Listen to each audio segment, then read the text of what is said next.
Really happy to have all of you here with me this morning and with our great panel. And they probably know what questions you might have asked, but they don't know which questions I'm going to ask as we go through that. So that'll make it kind of fun, and we'll try to get through a lot of information. I guess the one thing that I wanted to say is that I think it's excellent that you have chosen to do an internship. I know that some people think that just getting through school quickly is most important, but I really valued my intern experience that I had at the city of Maple Grove. It's kind of a funny story that they're now one of our clients, and some of the people that I worked with, just a few years ago are still there. But the assistant engineer who was hiring for the internship, I must have called him 100 times, maybe not quite that many. And finally, he said to me one day, "If I agree to hire you, will you stop calling me?" And I said, "Yes, I will." And so that's how I got my first internship. And I worked there for a couple summers, and then worked for a private consulting firm for a little bit before I graduated. And what it did for me is it really opened my eyes to what it was that I was learning. And it also gave me a sense of what maybe I wanted to do. And so, in my mind, we'll hear from our panel as well, but in my mind, that's what the most important thing is. So obviously, we want to get some good work out of you. We want you to be successful and help us to be successful. But at the same time, the whole program of this intern experience and your internship, if you're working at another organization, is really about you growing and you learning a little bit more about yourself and about the industry so that you can be most effective and make the right decision when you graduate from college. So with that, I think the easiest way to do this, so I'm Brett Weiss. I graduated from the University of Minnesota just a couple of years ago, and we started WSB. We're celebrating our 25th year, and we've been doing this for some time. Our company is a little over 500 people right now in 14 offices spread around 4 states, but we work in close to 30 states around the country. And so really proud of the staff that we have, and you're going to get a chance to talk to them a little bit more in detail and hear from some of our young stars that we have. So with that, why don't we get started? I'm going to let each of you just introduce yourself just briefly so that they can understand your background, and tell us something interesting about you, like why you might have a strange accent or something like that. So we'll start with Joanne. So yeah, my name is Joanne. I'm a transportation planner here at WSB. I work out of Minneapolis office. Brett kind of mentioned that you intern while you're in college. Well, I intern as a graduate student here at WSB. And I kind of grew up overseas, so it's been I would say Minnesota is probably the longest I've ever been in one place for a really long time. So, and I'm enjoying it so far. Very nice. Arsenio.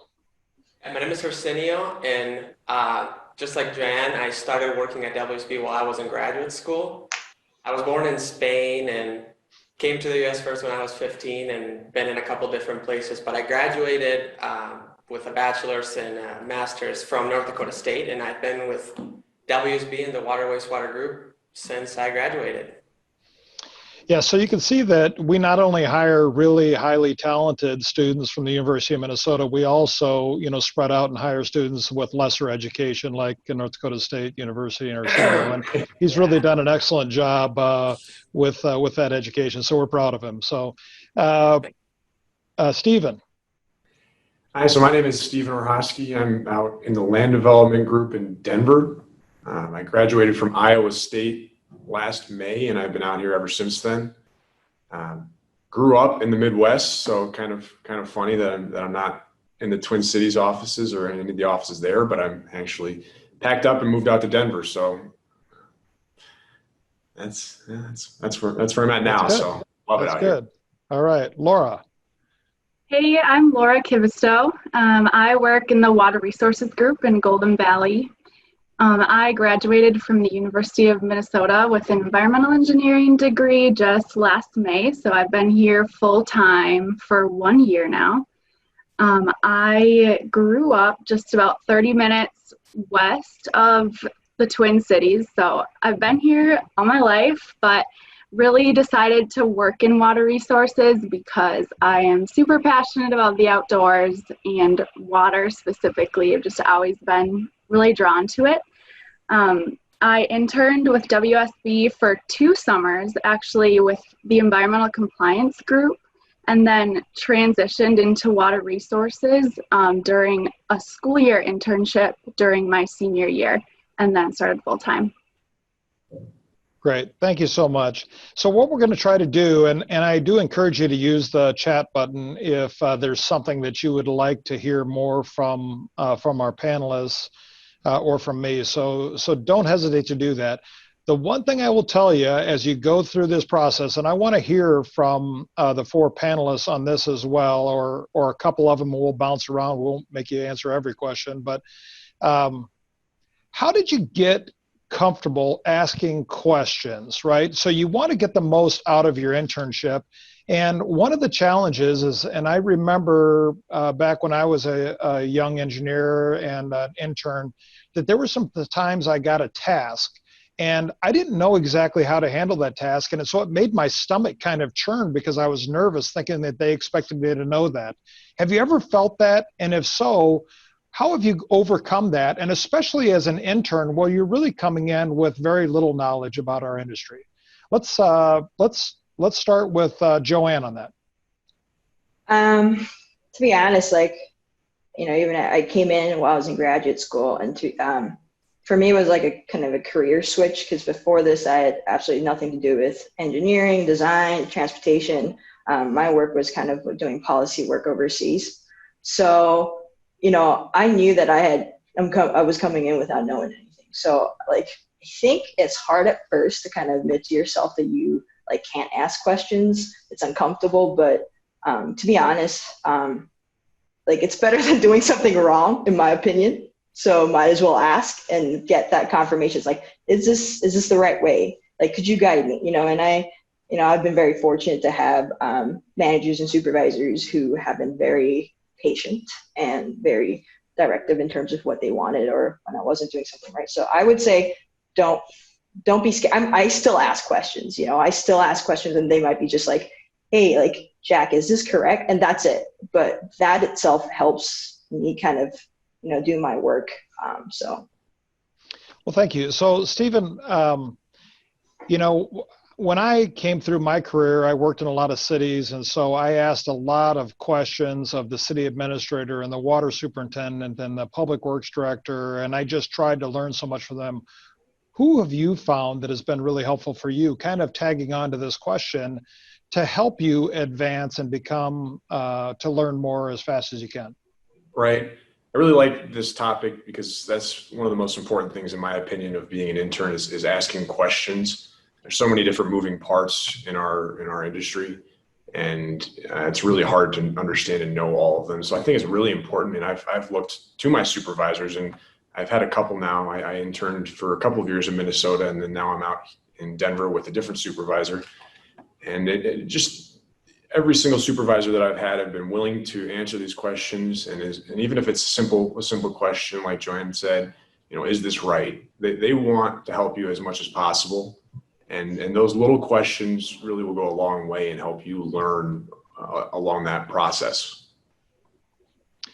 So Laura, tell us what advice you would give all of these interns. And I'm going to ask you the same question, Arsenio. What advice would you give the interns to really make the most out of this experience?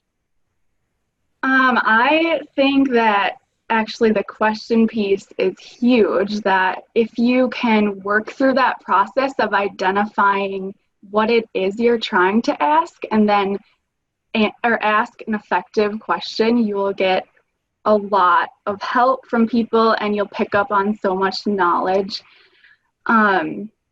I think that asking to do some different experiences is really, it will make the most of your internship experience. So I remember reaching the end of my internship and just thinking like, oh, I would love to experience a little more in a different part of WSB that I hadn't gotten to touch during the summer. And just a simple statement to my boss like, hey, I'd be interested in this, and she made that happen for me. So identifying things that you think that would help you, and then not being afraid to ask for help or ask questions, it will help you make the most of your summer. Yeah, that's a great answer. And you know, many times I think that people think that they have to leave to get a different opportunity or a different experience. How did you have the confidence to do that? And what was your experience when you asked that question? Was it, no, you have to stay in here because we really need you in this spot? Or was it, we want you to be happy because you'll be most effective? Yeah, I was met with a lot of positivity. I think it took me a long time to actually figure out that I wanted something a little different, and that was just a process that I had to go through. But once I understood that I didn't want to work in compliance full time, I really, really wanted to pursue a career in engineering, then the confidence was just there for me to use. It was like, well, I really want to follow this path, and I'm going to ask and see if it's possible. And then right away, my boss was like, we will try everything we can. We'll ask people, you can meet with them. And right away, I was able to get an internship with a different group and even shadow some people in other groups to see what I was most interested in. So I was met with all the positivity in the world. That's great. That's great. So Arsenio, I want to tag off of that a little bit more. You have really jumped in and been a person that no matter what we've asked you to do, you have embraced that and gone forward. Is that something that just came from who you are as a person, or is that something maybe you learned as you went through your internship? I think that's just part of who I am. You know, I tend to say yes to everything, even though sometimes it gets me in trouble. But really, when you're an intern, it's time to experience different things, you know. You should view an internship as kind of a non-committal. Obviously, you're committing to a company or you're committing to a city, but experiment as much as you can. Similar to Laura, when I was an intern at WSB, I was kind of interning for two separate groups. And I did things for the water resources group that I had never done before, that I didn't enjoy, that I know I'm probably not going to do again, but at least I know how to do them. And I know if I'm asking somebody to do that now, I know exactly what they have to do. I know how long it's going to take and all these things. So even if you go through experience and you don't think you're enjoying it, take something that you're learning out of that experience, because you're going to be able to apply that to, you know, years to come. And we're kind of past the asking questions, but it is so important to ask questions, you know.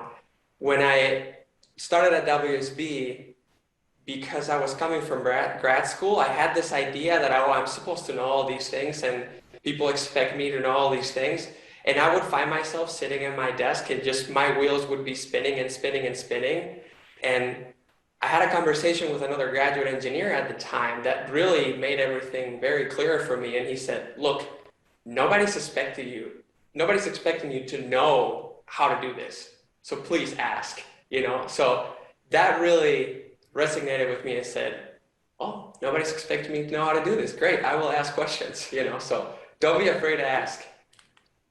Yeah. So let's talk a little bit about relationships. I think one of the things that, and we're going to get to technical side too, but one of the things I didn't appreciate as much, and I grew up with a father who was a sales manager, and so I was around sales all of the time, but I don't think I fully appreciated the relationships that I had in college or the relationships with people that were even outside of our industry and how much that might influence me going forward and my success.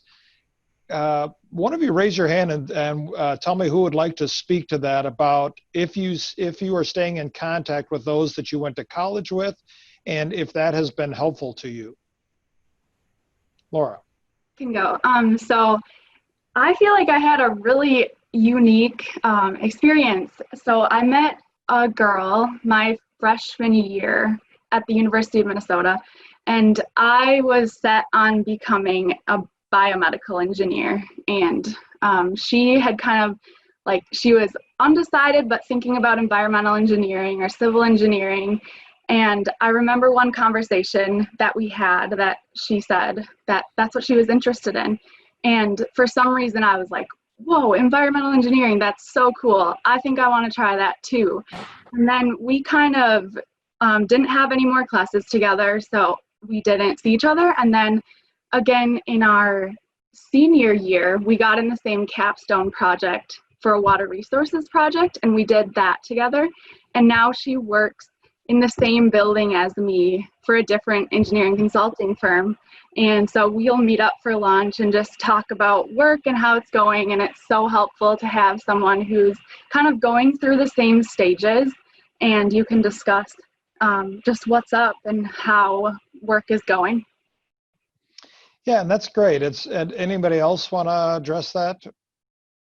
Yeah, I'd say just do not underestimate any relationships that you make in college, because those people may not seem like they're important now, but if you keep up with those people, those are going to be the decision makers 15, 20 years from now, you know? So if you're a part of any organization on campus that allows you to meet and chat with people that are very interested in civil engineering or environmental or whatever field you might be in, try to connect with them on LinkedIn, you know, try to follow them up, because, you know, it's very likely that a lot of those people are going to be successful. You want to be with those people. Yeah. Yeah, I think that's really true. You know, I was chatting with Scott from our Duluth office, and I met his father during a leadership class, and we struck up a friendship. And then I found out that his son was going to school for engineering, and I knew what an upstanding individual he was. And so that's how we got connected to Scott to be part of our program. And really, those relationships in my life have been super important to my success and my company's success, and just my overall enjoyment of the industry. And so I think that's really important. But tell me, and maybe I'll go to Joanne on this, how much importance right now at this stage of your career is being the strongest technically you can be? I would say, I mean, I would say, you know, correct me if I'm wrong, and a lot of time, you know, I'm a plant engineer, so it's like I do a little bit of both, you know, but I would say it's important just because even understanding the technical, you don't have to have that. It's the same thing. It's like, you know, you don't have to like the job that you've had before for you to move on, but to just knowing how that's done and how it is, it's really important. So the technical skills, you know, and some people, it's just not like a thing. It comes to you. Let's just say numbers, right? Numbers and, you know, math but the thing is, like, if you understand the process, you don't have to be good, but if you know the process, you know who to go to ask questions, be like, hey, because, you know, here, especially for us, it's like we've got different teams and departments who's able to guide you and help you. I think it's about understanding the process, but also being resourceful to ask and know who to go to when you need to do the kind of job that you do. Because, I mean, no one can ever know everything, right? But for me, that's what's been really helpful for me to go to grad school for civil engineering, even though like majority of the work that I do is planning, because I'm able to understand it a little better. Like I'm able to understand traffic forecasts and how that's done. I don't have to know how to do it, but I do understand when I do feel like I can tell, well, this seems a little off, or why is it, you know, ask the right questions to get to the right place. So. Yeah, and that's well said. I really think at this stage in your careers, the technical side is really, really valuable. And even if you have more of an interest in being in the business side of it, I still, in my role, am still on the technical side. And I don't design things anymore, but I do a lot of plan review. I'm still a city engineer for a community. And that has been really important in my career, that I have those technical skills. And so I would just say, continue on with that. And, you know, Stephen, you're out there in one of our smaller offices, one of our emerging offices, but you guys are doing some amazing stuff from the technical side. So talk a little bit about that and how that has opened your eyes. So just touching on that previous topic, and as far as the importance of technical experience and technical excellence, I think it's very, very critical. but it's one of those things that I think comes with time. It's not necessarily natural for everybody that just graduate from college and things like that. But as far as technical experience and being out here, being in one of those smaller offices, it really exposes me to all sides of engineering and planning and all these different aspects that go into a project. And being involved firsthand, like I said, with the smaller office, has really been helpful in accelerating my technical growth. And I think that it's really helped to be hands-on, and I've been in the field in construction and on the design side of these things as well, just helping out in any way possible and reaching out to do these various different parts of a project and has really helped me excel and learn the various moving parts of our job day to day. So it's really been helpful, and it's really been a great experience so far, and I'm really enjoying that part of it. Awesome. Well, a couple things. I want to get to the yes question because I love that. I'm a yes guy as well, and it's changed my life that I've said yes to a lot of things. I don't know if anybody's ever seen the movie Yes Man. There's some inappropriate parts of that movie, but if you really pay attention to it, it's what things will happen in your life if you just said yes to a few things. But before we go to that, I want to talk a little bit about pre-planning your career. There are people, and Joanne's a planner, right? So some people plan out and they say, I want to be here at this date and I want to be here at that date. And I always say that there's all these opportunities that are whizzing by your head. And if you're just thinking that there's only one way that you can go, that limits really maybe some enjoyment in your life because you miss out on those opportunities. Tell me and I'll just do it briefly for each of you. How have you seen that? Do you agree with that philosophy that you shouldn't pre-plan and you should let things come to you? Or are you planning your career out to take certain steps? And let's start with Joanne on that again.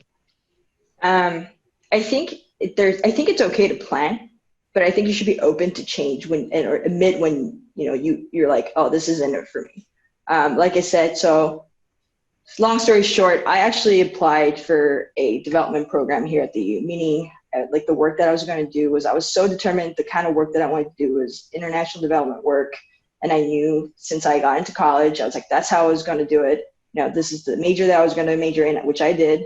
This is the grad school, this is the experience. And I'm here. And I think what I really wanted to do is kind of do a hands-on kind of job where development work it impacts people, and I thought the only way to do that was through policy or to, go overseas, whatever it is. And, I kind of like working kind of made me realize it's like, that is not the only way to do it. That is not the only way to make change. That is not the only way for me to, fulfill whatever I thought I needed to fulfill. So, so here I am. So I think it's about, you can plan, that's okay. Some people it works better, but when you want, when change comes, you're like, okay, this is the new plan.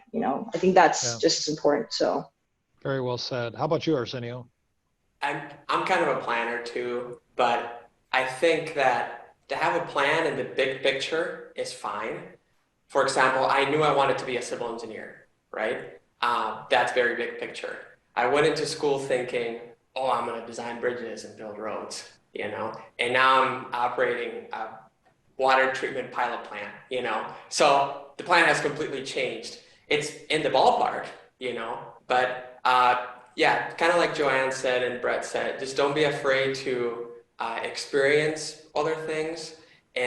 But it is important to have an overall plan, to kind of have a big picture of where you want to go, but how you get there, there's many ways to get there, all kinds of opportunities. Stephen, any thoughts? Yeah, so I like the saying, and this is a little bit different from what you guys are the points that you guys are making, but failing to plan is planning to fail. And I think that's important. I do agree with both of you in the aspect that, plans do change. Having a plan for your overall goals are important.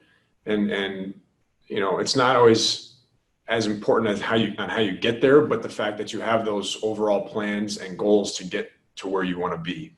And I think that's really important. Laura? I would echo Stephen on the goals piece. That's what immediately came to my head, is that sometimes like having a plan and even going long term with your plan is really so based on your personality and if that's something that you individually do. But it's really, really important to identify some goals and things that you would like to work towards. And obviously those can shift over time, but I do think goals are huge. You know, I just want to interrupt. We're a little bit about halfway through, but I was 31 when we started WSB, and I don't encourage anybody to do that because we want you all here at WSB.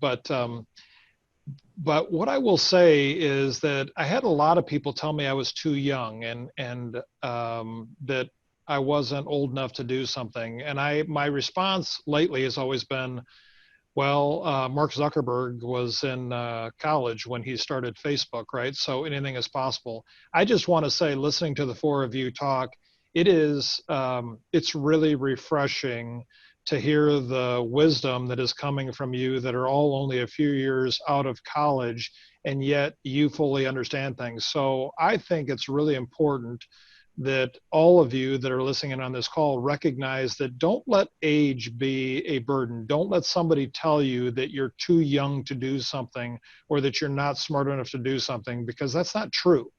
And while there is a ton of value in experience, especially in this industry, because every day I learn something new that I didn't see before, but that doesn't mean that you don't have enough experience to be doing something really meaningful and taking on a really important role. And so that's where saying yes to things is really important, and putting yourself out there. And so just really, I've just enjoyed this so much already with great answers that you guys have. So let's shift to what has surprised you most about working full time. And we'll start with Stephen this time. What has surprised me most? That's a good question. I think what surprised me most is the amount of responsibility I had been given right off the bat, with limited technical experience, as we touched on before, but the responsibility that I had been given to not only design, infrastructure for a new subdivision or commercial site, but being able to coordinate and manage an entire construction job site, that responsibility has surprised me. I didn't expect to be, given this much responsibility right out of college, but I've been so grateful for that learning experience. Nice. How about you, Laura? I would say the variety has surprised me most. I think, well, for one, in school you have an idea of what engineering is, but it's not until you actually get in a job that you realize exactly what like being an engineer involves and what kind of tasks and projects you'll be working on. And I have touched in my first year everything from designing storm sewer to studies like watershed studies and flood control, and the breadth of things that I have seen has really been surprising, and it makes every day really enjoyable. Nice. How about you, Arsenio? To me, kind of going along with what Laura was saying, just all the different things that you think going into engineering that engineers don't do and that you end up doing. I had a professor in college that would always tell me, you have no clue how much you're going to write. And I was like, you gotta be kidding me. It's all gonna be Excel. What are you talking about? You're writing all the time, whether it's an email, whether it's like Laura say a study or a report, whatever. So just try to learn as much as you can and be just a well-rounded person. And in addition to that, just the opportunities that I've had to interact with other people, whether that has been at conferences, well, I mean, not now with COVID, but pre-COVID, conferences or meetings like these that thankfully you can be involved in these meetings at WSB. But with other companies or with other cities, I know we have some interns that are not working for WSB. You might not have these opportunities while you're an intern, but you do have them when you're in full time. So just take advantage of everything and just kind of go along with it. How about you, Joanne? Yeah, so I agree with everything everyone has said. But one big picture thing that kind of hit me was like, wow, it must really suck to not like your job because you got to come to work every day. You know what I mean?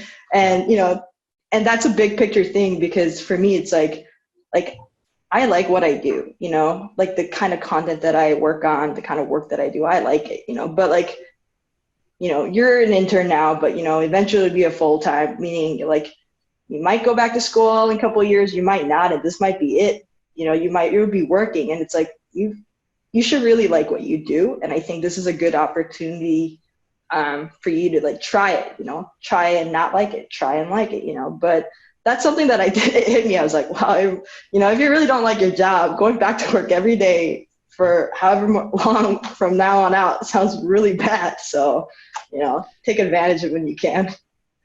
I kind of a funny story. I was working for a city one time, and I won't name anything, but one of the people that worked there clearly didn't really enjoy the job, and they were cleaning out her desk after she left, and in there was a kind of hidden in the way back, there was a sticky tab that had a password on it, and the password was "I hate my job 2019."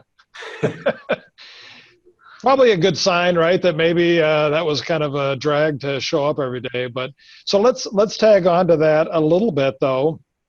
And I'm going to go in reverse order. Then we'll start with you, Joanne. But how did you make that transition to full time? And I don't mean this to be negative, but it can be a grind, right? I mean, compared to being in school, working full time, and knowing that you have to get up every day and go to the office and do that, it takes a little while to transition into that new program. How did you handle that? Are there any tips that you would say for people to prepare so they understand what it's like?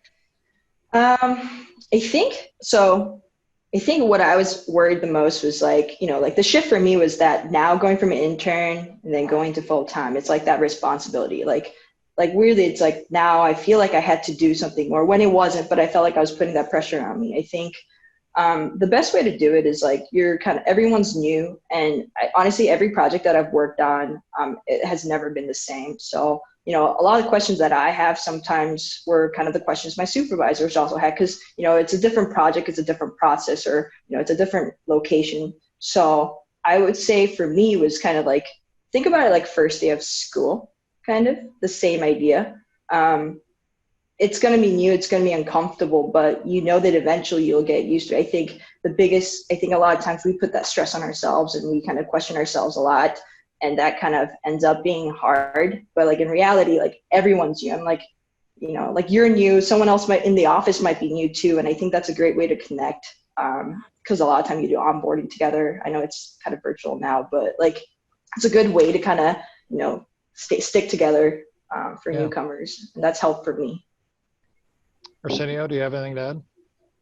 No, I'm probably not the greatest person to answer this question because my transition from intern to full-time was very smooth. I started as an intern when I was in grad school still, so it was very low committal. And then I finished grad school and I was still an intern for a while working, 40 hours a week. And then I eventually transitioned into full-time. So I didn't have the graduating, May 20th and being full-time worker, May 21st. So I really can't add much to that. Gotcha. Stephen or Laura, anything to add? You can go first, Laura. Okay. I would say the thing that I would add is just how much learning you do in your first year, and probably really throughout. If the learning doesn't stop. Every day. It really does feel like, though, that transition to being you're brand new at your job, you don't know a lot. Just my advice would be to give yourself grace that you're not going to be good at it, and that's okay. And it's asking questions, like we said, and eventually, like when you've worked on it twice or three times, it gets a little easier every time. So, you have those times, right, where we all have them where we're just not at our best, right? Or we're not completely happy because of something that's happened in our life, or just who knows if it's the sun, the humidity, the cold in winter. How do you get through those times? Is that something where you lean on other people in the organization and other friends, or what have you done, Laura or Stephen, on that? I think identifying the things that make you really happy. For me, it's remembering that I love to run or I love to be outside. And so if I'm feeling down, doing the hobbies that you really enjoy. Also, people around you, it's so important to talk to them because likely they've gone through a similar experience or a similar hard time. And it's always easier to share experiences with other people and hear that empathy back and forth. Okay. Anything more, Stephen?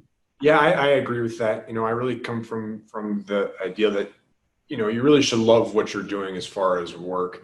And I understand that there's, external factors, maybe something's going on in your life, your family, things like that. But like Laura said, getting out and doing the things that you enjoy. For me, I like being in the outdoors, skiing, fishing, camping, things like that. But just getting away from work and having those two separate times. When you're at work, you're focused on work, and while sometimes that could be difficult, just having those two separate I wouldn't say lives, but two separate times. When you're in work, you're focused on work, and outside of that, you focus on your personal life. Those are really, really important to me, at least. So the panel that's been with us for some time knows that I often talk about not being in competition internally, but being in competition externally.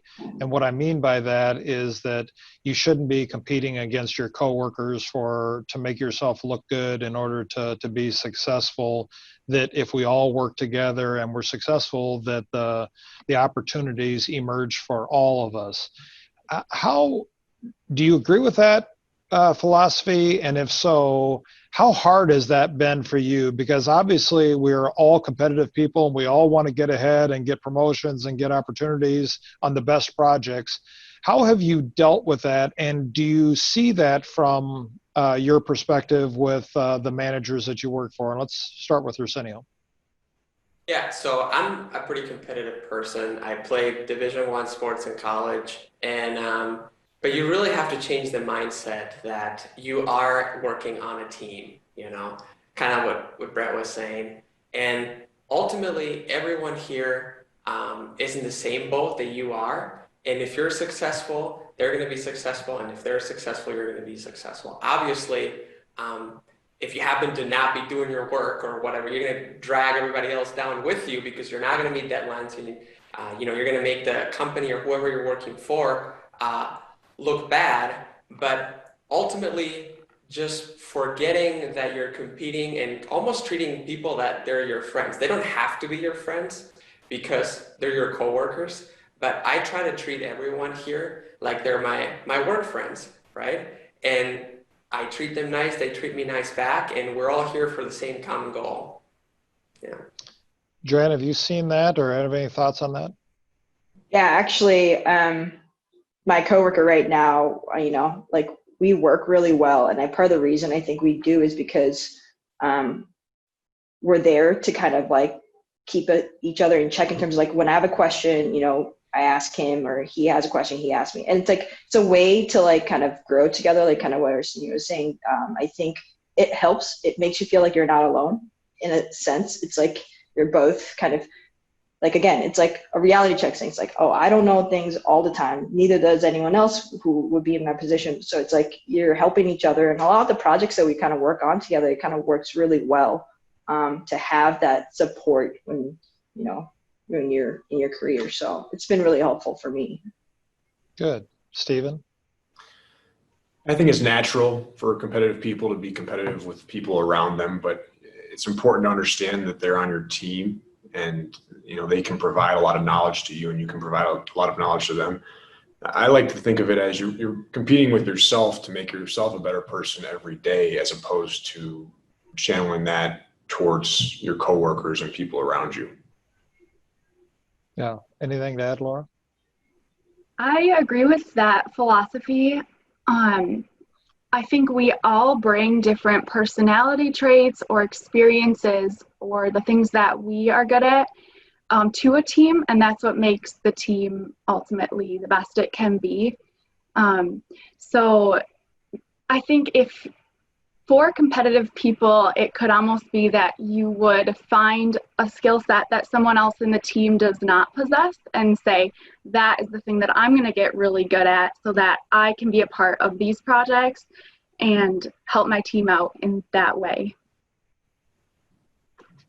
Yeah, that's great. I just I think sometimes people think that managers aren't paying attention or they don't see what's going on, and so then there's this competitiveness that comes out because we all want people to know the good things that we're doing, right? And while there are people that are not self-aware or not paying attention, hopefully you don't have one of those managers to work for. But I would say that we are always watching what's going on, and what we are most looking for from a leadership perspective is people that are helping others and bringing others along, because you're only as successful as the weakest link, right? In any team, you're only as good as the weakest person on your team. And if you can bring that person along, that raises the whole level of the entire organization. And that's what we really strive for here at WSB. And we're not perfect from that standpoint, but I think that getting with an organization that has that philosophy, and for all of you who are interns either with WSB or with another organization, my advice when I speak to new graduates is look for an organization that is committed to getting better, because things are changing. We've seen it right now with COVID, right? Things are changing. How are we going to change? What are we going to do? Are we going to just react and have a knee-jerk reaction? Or are we going to have a long-term philosophy? And does that tie into what it is that you want to do? So if you want to be the most happy, you need to focus on being with an organization that is focused on getting better and wants to be the best. Okay, we're going to shift. We have a question on, in your experience, would you recommend going straight to the workforce with your bachelor's or go for the master's right away? And I'll start with that, and then I'm going to let you guys jump in. But when I get this question many times, it really is, what is the master's that you're planning to go for? There are certain areas, Joanne, Arsenio, that are in areas that really you almost need a master's to be successful and to be respected in that area. The area that I do not have a master's in, municipal engineering, it isn't something that is necessarily very prevalent or necessary. At the same time, some people that sit in my chair have an MBA.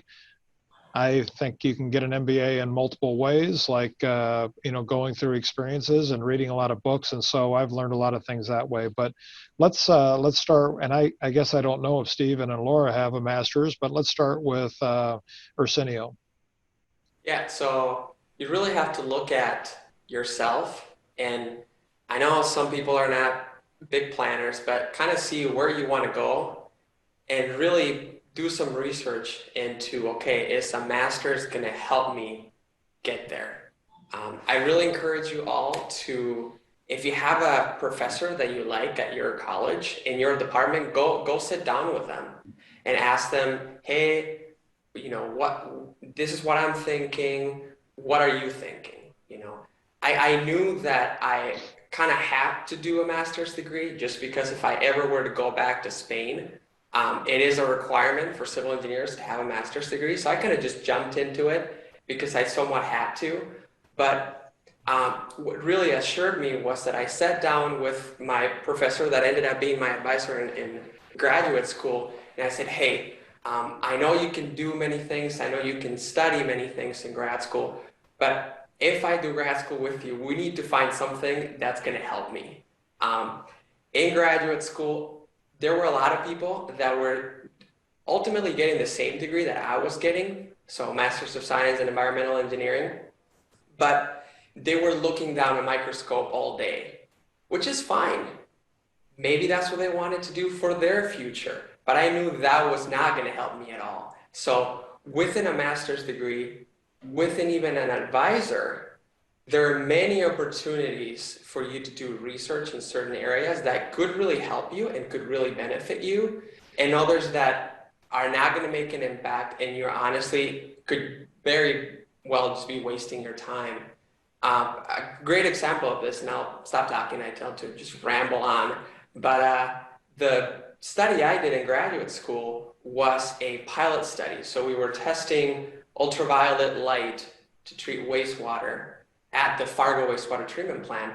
I had never done a pilot study. I had never done anything with UV light before, but because of that experience I gained in grad school, now I'm kind of running the pilot studies here at WSB. Just an example that it's really specific as to what you want to study in grad school, and it's not right for everyone. So it's kind of. Thank you. Joanne? Yeah, I agree. I think it's a matter of need. Like, and if you want to go to grad school, obviously go to grad school too, but right. like it is a time commitment. It is a financial commitment. And a lot of times I think it's okay I took a couple of years off before I even went back to grad school. And I felt like that helped me because it kind of helped me figure out what I wanted to study more of, and in what field. So yeah, it really varies from person to person, and some people maybe are better off if they know, if you know that you have to have a master's and you are better off because you're like, I'm in that study mode, I need to go to grad, that works for some people, but it might not for others. So it really depends, I would say. Yeah. Yeah, and just to add, sorry, Brett, okay, go just ahead. to add one thing is that if you are considering grad school and what's keeping you back, it's kind of the finances. Don't be afraid to dig a little more deeper into it, because if you're willing to do certain things for the university, such as doing research or being a TA, you can get huge discounts or even tuition paid for, depending on what you're doing. So it's just something to consider. Yeah, the one thing I'll add before I go to Stephen and Laura is that during the last recession, the jobs were not very prevalent. And my advice to a lot of people was, don't sit on the sidelines and do something that is not related to the field. Go get a master's degree if the jobs are not very prevalent. I don't think that's going to happen during this time frame right now, but we don't know with this pandemic where things might go. So if you're not seeing as many opportunities for you as you're graduating, I would encourage you to go get a master's degree of some type, because then you're still in school and you're going to be fresh when you come out. What happened to a lot of people during the last recession, which was terrible, was that there weren't any jobs. They went and did something else for a year, and then when they came back to apply, they hadn't been working in the field, and there were fresh graduates that had come out, and so they kind of got missed. And I think that was a tragedy in our industry, and I think it was bad that people didn't recognize that, but it's reality. And so just pay attention to that. Depending on what the workforce looks like at the time, it may be something that you want to consider. Stephen or Laura, anything to add? Sure. I guess I don't have a whole lot of advice on going for your master's, as I did not do that myself and went straight to the workforce with my bachelor's degree. But I will say, I think it's important to understand where you want to go in your career path and see if getting a master's will benefit you in that direction. So that's all I have on that. Laura? I agree. I also have my bachelor's, so did not go for my master's, but I really wanted to get more industry experience before making that decision. So I don't think that that is definitely something that you can do. Just depends on your situation.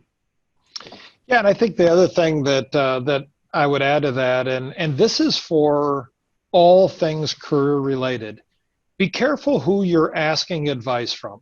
Sometimes you'll ask advice from somebody that maybe is your peer about what you should be doing, and they might have great advice, but they might not have industry experience to be able to speak to that. Or sometimes you might ask somebody who happens to be a friend who's working in a completely different industry that doesn't understand our industry at all, and they give you advice that is actually not very good.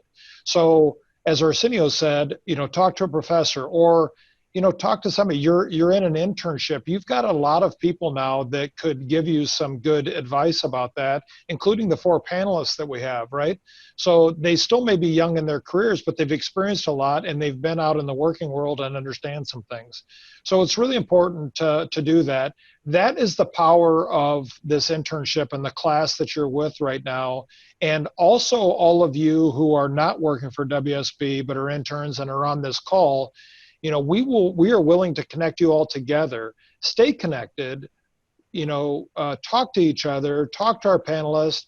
If you're not working on for WSB right now, but you have a question for me or for somebody in our organization, don't hesitate to do that, because at the end of the day, what we want is a really strong industry, and that involves all companies, all organizations, and the best people working in there being as successful as they possibly can be. So we're really happy that you're here today with us. So give me this one.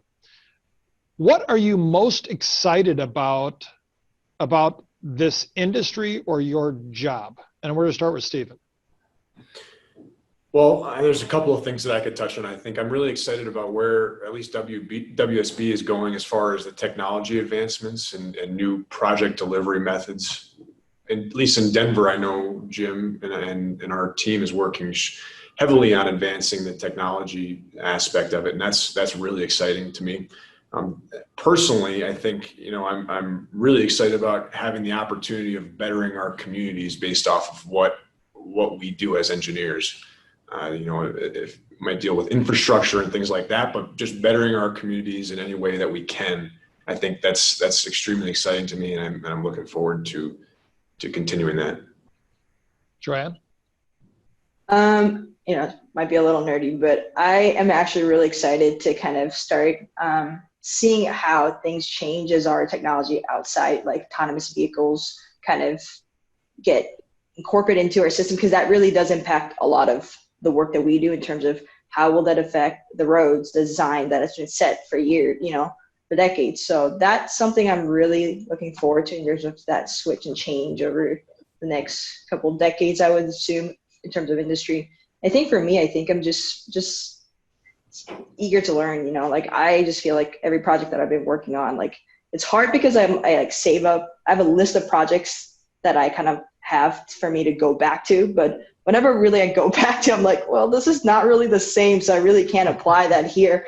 But I think that's the thing. It's that's something that you learn all throughout your career. It's it's a little similar, but it's not always the same. So I'm excited to see more and a little kind of challenges that you'll have to kind of overcome, and I'm excited for that, actually.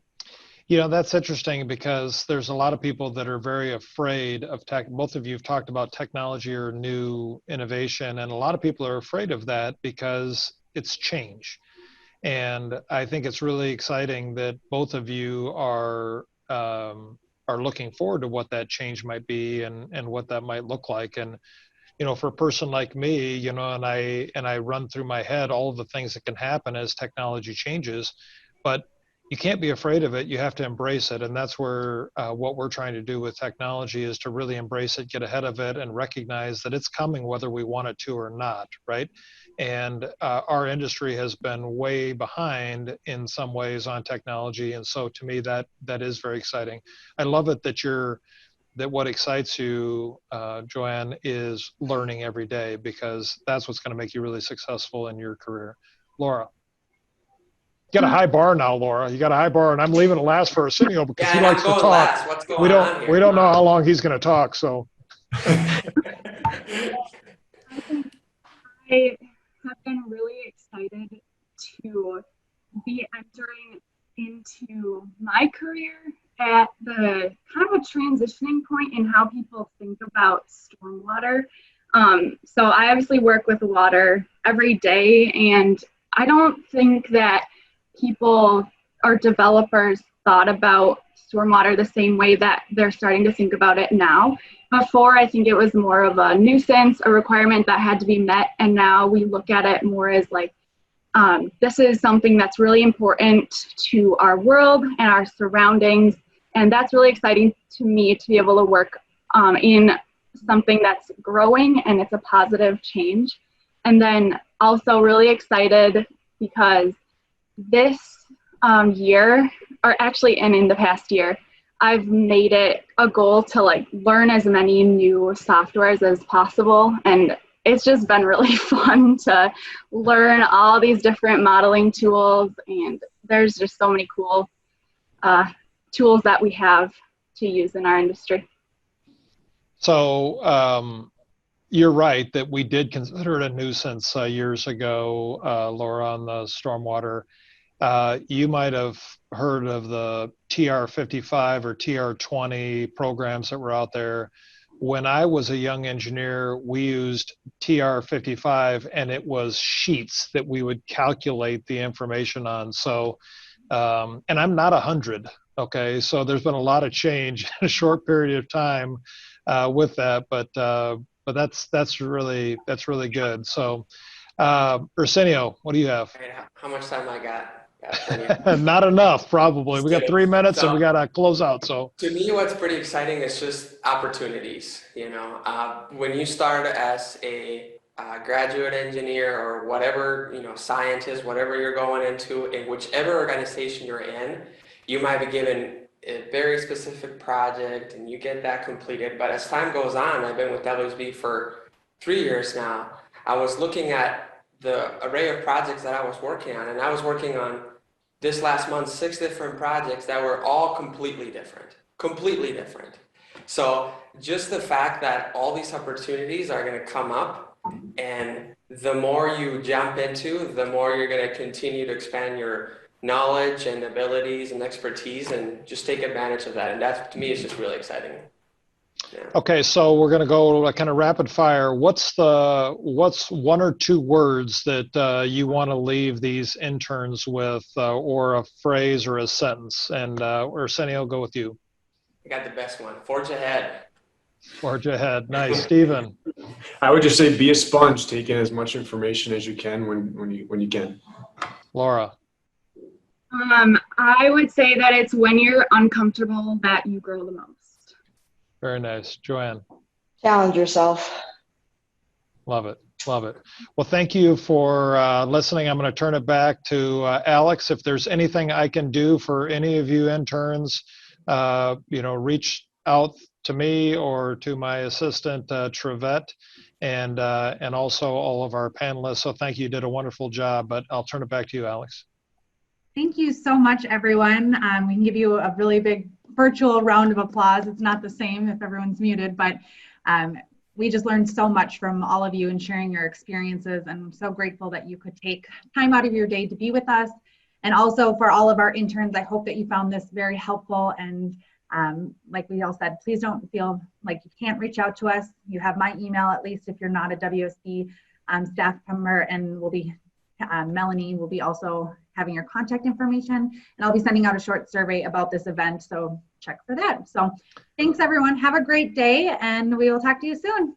And use LinkedIn. Get LinkedIn with everybody, okay? That's a great way to follow people throughout their careers. And Brandon Movil, who's also a part of our intern experience, is probably one of the best posters on LinkedIn that you're going to find. And he's also an Iowa State guy, and so he's done a great job. So thanks to him, too, for all his help on this. Have a great day.